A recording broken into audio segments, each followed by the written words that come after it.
What's going on? This is your man John Fortune, your host of the Frustrated Fan Sports Show, and today is my player evaluations. I know it took me a while to get it together, but the thing I had to do was I had to review these playoff games to really submit how I was feeling and the moves that I felt should be made for us to become a real solid playoff and championship contender. Because to be quite honest, we're nowhere near where some of these teams are. And I understand that most people just focused on the quarterback, but there's defensive things that we need as well that is going to propel us in the future, next year, and also into the future to make us a team to be formidable against other teams that we'll be seeing, like a Rams and things like that. So to start off, I'm just going to start from the beginning. We're going to talk about the defensive side. I'm going to start with the defensive side today. Tomorrow will be the offensive side. So here we go. Starting off with, of course, our defensive line. You guys can see the stats that's happening.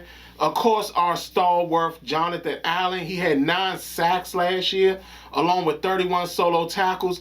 Let's be honest. The defensive line can use an upgrade, because you're talking about, once you look at some of these other numbers, you're talking about Daron Payne, 4.5 sacks with 35 tackles. Montez Sweat, even though he missed games, sat up there and still had 5 sacks. You're talking about he's the second leading guy on the defensive line in regards to sacks. He's right behind Jonathan Allen, but he only produced 13 tackles. You're talking about, you see somebody like Matt Ioannidis. He's number 4 on the chart with 2.5 sacks and 16 tackles. That's bad when it comes to a guy who was supposed to be our pass rush specialist. And of course, you got Tim Settle. Tim Settle, for some reason, he got lost in this rotation, which again, to me, says at how much Jack Del Rio's defense is out of date, because Tim Settle and Matt Ioannidis are guys that can get up the field, and for some reason this gap control defense does not give them the benefit of being able to really use their skills to actually help the team. So for that, it's kind of crazy. And then of course Chase Young had an off year. You're talking about, he only had 1.5 sacks and 15 tackles. So for that, again, we're talking about these are places that can be upgraded. James Smith-Williams, he had 2.5 sacks and 11 tackles. Casey Toohill, 1 sack and 16 tackles. Shaka Toney, being young, he had 1.5 sacks and 2 tackles. So to be quite honest, this defensive line can use an upgrade. It can use a massive upgrade. And for that, I'm going to tell you guys that I think can be added to this defense that will actually make them better, especially these 2 guys in particular, because I actually looked at these guys beforehand. And then, of course, when it came to some of the things that was going on in the Super Bowl, it kind of cemented it for me when it came to these 2 guys. So for me, the first guy that I have is Larry Ogunjobi. Ogunjobi is a guy who would play extremely well beside Jonathan Allen. Ogunjobi has 7 sacks and 29 tackles. He's a guy that can get up the field. The thing about it is that Cincinnati runs a gap control defense as well, but he gets up the field a little bit better than a Daron Payne, and also even how Matt Ioannidis didn't look that good getting up the field. But he's also a run stuffer, which means that he can actually stop the run very well because he plays very solid to the line. And because of that, I really do feel that Larry Ogunjobi could be a guy that could really be somebody we can bring in. And because he's not going to come with the market value rate, we can have a guy that can come in and be a dominant force right next to Jonathan Allen and actually make plays. The next guy is, again, another Cincinnati guy, gap control defense, B.J. Hill. The reason B.J. Hill and Larry Ogunjobi, their sack numbers are different, because you got B.J. Hill, he had 6 sacks along with 29 tackles. But there were times where they were replacing each other. B.J. Hill, more the pass rushing guy when it comes to getting out there and creating havoc in a pass rush. And Larry Ogunjobi is more the run stop guy. But a lot of y'all remember B.J. Hill with the Giants. But he's gotten a lot better since being with the Giants. And because he plays in this gap control offense, which is in Cincinnati, we can actually bring him in. And again, you put him beside Jonathan Allen, you're talking about a guy who can make a huge impact. So for me, that's something that I would look at. The other thing I would look at is we have to upgrade at the defensive end spot. To me, Casey Toohill, he comes off as a favorite of somebody's. You know, we've seen when coaches have those favorite guys and those favorite guys just don't work out. To me, Casey Toohill is one of those guys. And for me, I have the perfect upgrade for Casey Toohill. And that's Solomon Thomas, the guy who, again, y'all remember him. He was the first round pick for the San Francisco 49ers some time ago. He was with the Raiders. This guy is a far better player than Casey Toohill. I mean, you're talking about he had 3.5 sacks last year with 17 tackles and 2 forced fumbles. Solomon Thomas, because he's gotten used to playing this backup role, would be a perfect player coming off the bench, especially when Chase Young and Montez Sweat needs a breath. He can come in and actually play beside James Smith-Williams and actually be a far more formidable front, and there won't be a drop-off in regards to the pass rushing style and ability compared to when Casey Toohill is in the game. He doesn't give you that same force. So for that, those are my 3 guys that I have that will improve the defensive line. Every move that I'm talking about can be made. Not only that, it can be made under our salary cap. So understand this, I'm not just giving y'all lip service. These are things that can actually happen. Next is our linebacking core. Of course, we all of us know for a fact that this linebacking core needs an upgrade. But the thing about it is that it may only need one person to really do an upgrade. So let me run down. As you can see on the thing, you're going to see all the linebacker stats. Of course, Cole Holcomb was our guy, but he played out of position all season. And because of that, you can see that he was never really comfortable with having to switch so many different positions. And for that, you can't have him do that again next year. And he also had 1 sack and 83 tackles. So again, you're talking about he had a fairly decent year. It's just that because he's playing out of position so often, he looks worse than he should look. Next guy is Jamin Davis. Again, he's a guy that he did not fit the middle linebacking scheme. This will be the last time I talk about this guy because again, Ron screwed up. Nick Bolton was the perfect fit for this defense. And the fact that Ron focused on size made it the worst thing he could even do. And because of that, now Ron has to make that up and find a way to make something work. So for that, it's things that's going to turn around that we're really going to have to focus on, because in this off season, you cannot play around this year. Ron cannot win under 10 games. I don't care what anybody else says. He cannot win under 10 games. A 2-game improvement is not good enough. So for that, we got to keep going on. You're talking about Landon Collins. I put Landon Collins in the linebacking field because, again, he was better as a linebacker than he was as a safety. So for that, you got to think about pushing him to the forefront or possibly releasing him due to the fact that he doesn't want to play linebacker or whatever, even though you can see that he was our best linebacker last year, which is insane when you're talking about a guy transitioning from safety in season. So that's a crazy thing. John Bostic. You talking about John Bostic didn't even play that much in the season and still somehow had 12 tackles. So that means that, again, this was a guy we needed to upgrade, and he ended up still being our best linebacker, and he wasn't even playing this season, and you saw the difference. This was a guy who wasn't that good, and he still was the catalyst for the team. So, yeah, that's one we're going to definitely do.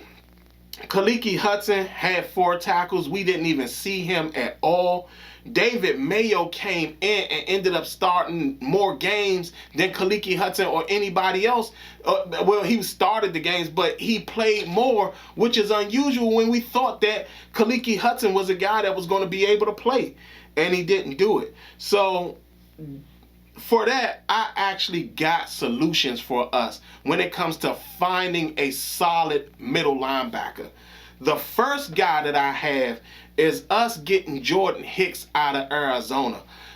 We can probably give up a 5th round pick for Jordan Hicks, maybe even a 6th round pick for Jordan Hicks, and get him out of Arizona and bring him here. He would be an immediate upgrade at linebacker for us. You can see his numbers. He would be an absolute immediate upgrade for us. Not only that, he's a solid downhill linebacker that has size, because you know Ron Rivera likes size for some reason. But a lot of you remember Jordan Hicks when he was in Philadelphia. But again, this is a guy that can make an immediate impact for this franchise if we're able to get him. The other guy that I feel that we can get, now again, it's either Jordan Hicks or this guy. So for that, I know this is going to shock a lot of people, but this is one that I think we might have to do. See if we can give up a player and draft picks for Myles Jack. Get him out of Jacksonville. Now, I know that he's not the size that Ron Rivera wants. I mean, he's 6 feet, so he's big enough.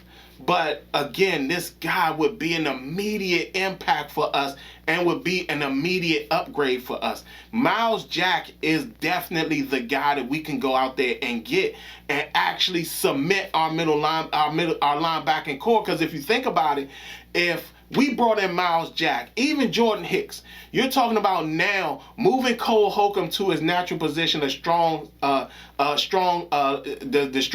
linebacker, and then having Jamin Davis start out on the weak side.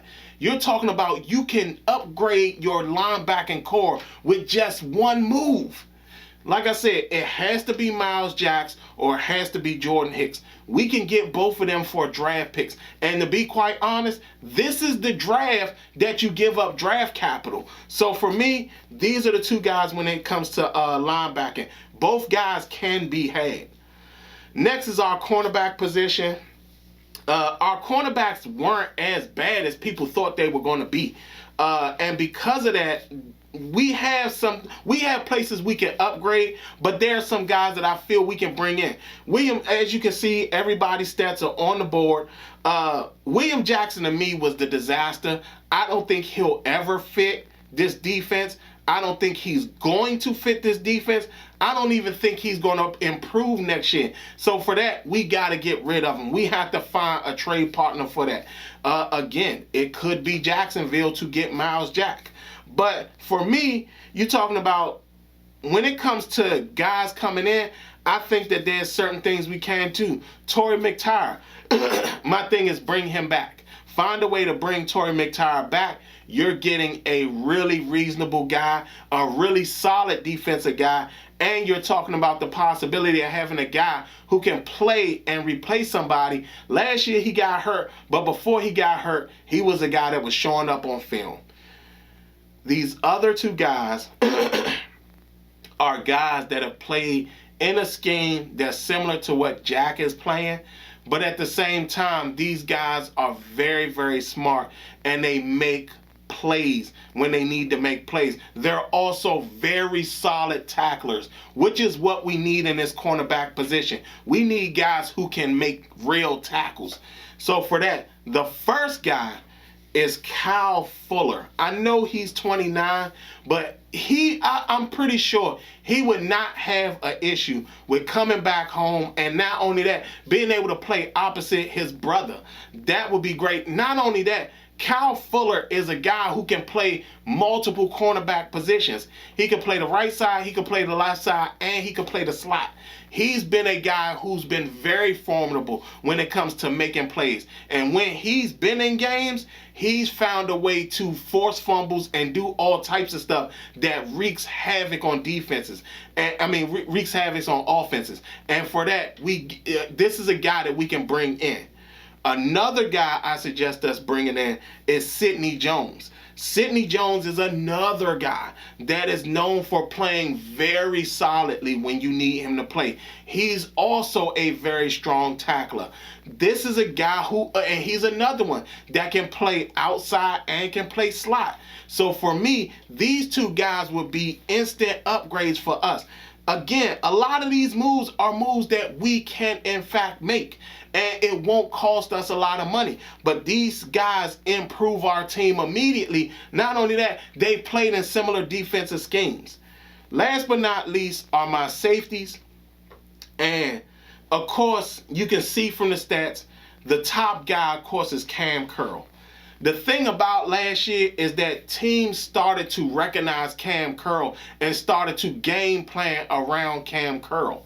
What we have to do is put somebody beside him that's going to make an impact. Now, don't get me wrong, Bobby McCain did a fairly good job, but he got burnt a lot because he doesn't have the awareness to notice certain passing routes, certain wide receiver routes or tight end routes, and he gets caught so many times looking into the backfield. And because of that, he's a guy that we can't really sit up there and rely on back there anymore. Jeremy Reeves, he's had his time. Jeremy Reeves should have been in the play from the get-go, but at this point now, he's a backup. So we have to look at him. For me, there are two guys, and trust and believe we're going to pay market value if we get one of these guys. The first guy is Marcus Maye. I think Marcus Maye is a very good player. This year he was injured, but when he's played, he's been a force on the field. And he's a guy that really does a very good job when it comes to defending the plays and everything. He's not as aware as you want him to be, but he's a force because he makes up ground. And for that, I like Marcus Maye. The guy that would be the perfect fit for us, though, is Marcus Williams, the safety out of New Orleans. He has incredible vision and covers a lot of ground. And you're talking about him matched up with Cam Curl would be a devastating duo. Even better than Micah Hyde and Jordan Poyer in Buffalo. You're talking about two guys who would be extremely rangy. Not only that, they make tackles. Like, they make real tackles. Not only that, Marcus Williams will show up in a play and you didn't even know his ass was showing up. So for that, these two guys are the two guys that I think can make a big impact. So if you heard what I said, just running down, these are my player evaluations. I feel there were upgrades that could be made. All of the upgrades that I said can be all made. If these moves are made, trust and believe, you're talking about our defense jumps from almost last to right in the top 5. And this is like some real stuff. Like these guys, and these are guys that I say, if we get Jordan Hicks instead of Myles Jack, it's still an upgrade and it works for us. If we get Kendall Fuller or Sidney Jones, still upgrades. Marcus Williams, if we get Marcus Maye instead of Marcus Williams, still an upgrade. So for that, like I said, These are all moves that can be made. These are things that can make us better and solid. And trust and believe, this is the way to build the defense and make us a formidable team in the upcoming season. So for that, like I said, these are my play evaluations, places we can improve on, things that can happen and all that. Sorry, y'all. But these particular moves can actually make us a very, very solid contender, especially against teams like St. Louis and Green Bay and all this. And trust and believe, we will be an exponentially better team if these particular moves are made. That has been my play evaluations. This has been your man, John Fortune, and this has been the Frustrated Fan Sports Show.